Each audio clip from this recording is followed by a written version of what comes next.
एक लड़का अपनी नई खरीदी हुई इलेक्ट्रिक बाइक को जितना देखता उतनी ही उसे बदसूरत लगती। गुस्से में उसने बड़ा सा हथौड़ा उठाया और उसे कबाड़ बनाने ही वाला था कि जैसे ही उसने वार किया वहां अचानक एक लग्जरी स्पोर्ट्स कार निकल आई। वह हैरान रह गया कि 2000 की बाइक एक ही चोट में महंगी कार कैसे बन गई। तभी उसे याद आया कि जिस बूढ़े देवता ने उसे यह हथौड़ा दिया था उसकी बात सच थी। असल में एक दिन उसका पुराना हथौड़ा गलती से पानी में गिर गया था। वह बहुत परेशान था क्योंकि उसी से उसकी रोजी रोटी चलती थी। तभी पानी में से एक बूढ़ा आदमी निकला जिसने खुद को नदी का देवता बताया। उसने सोने, चांदी और लोहे के 3 हथौड़े दिखाकर पूछा कि इनमें से तुम्हारा कौन सा है। लड़का चाहता तो सोने वाला हथौड़ा ले सकता था, लेकिन उसने ईमानदारी से कहा कि उसका हथौड़ा लोहे का था। उसकी सच्चाई देखकर देवता बहुत खुश हुआ और उसने उसे एक जादुई हथौड़ा दे दिया। उसने कहा कि इस हथौड़े से जिस चीज पर वार करोगे वह और कीमती चीज में बदल जाएगी। लड़के को पहले विश्वास नहीं हुआ। उसने जमीन पर पड़े लोहे के टुकड़े पर हथौड़ा मारा तो वह तुरंत सोने की ईंट बन गया। यह देखकर उसकी आंखें खुली की खुली रह गईं। वह तुरंत सोना बेचने गया और बदले में लाखों रुपए ले आया। जो आदमी महीने में मुश्किल से 5-6 हजार कमाता था उसके हाथ अचानक इतना पैसा आ गया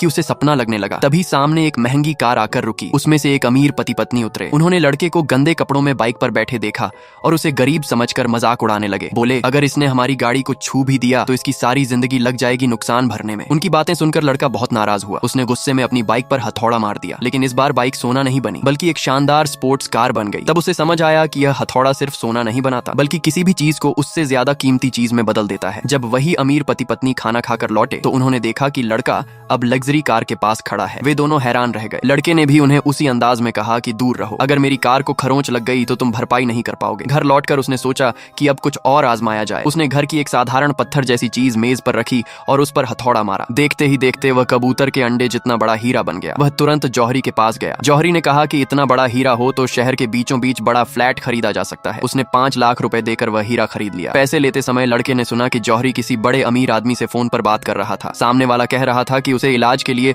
100 साल पुराना जिनसेंग चाहिए। यह सुनते ही लड़के के मन में नया विचार आया। उसने कहा कि वह ऐसा जिनसेंग ला सकता है, बस दोपहर तक इंतजार करना होगा। घर जाकर उसने बाजार से साधारण जड़ खरीदी और उस पर जादुई हथौड़ा मारा। वह तुरंत 100 साल पुराना जिनसेंग बन गया। लड़का खुशी खुशी उसे लेकर अमीर आदमी के घर पहुंचा, लेकिन वहां के लोगों ने उसके कपड़े देखकर उसे ठग समझ लिया। बोले कि एक मजदूर जैसा आदमी 100 साल पुराना जिनसेंग कैसे ला सकता है, कहीं यह मूली को जड़ बनाकर तो नहीं लाया।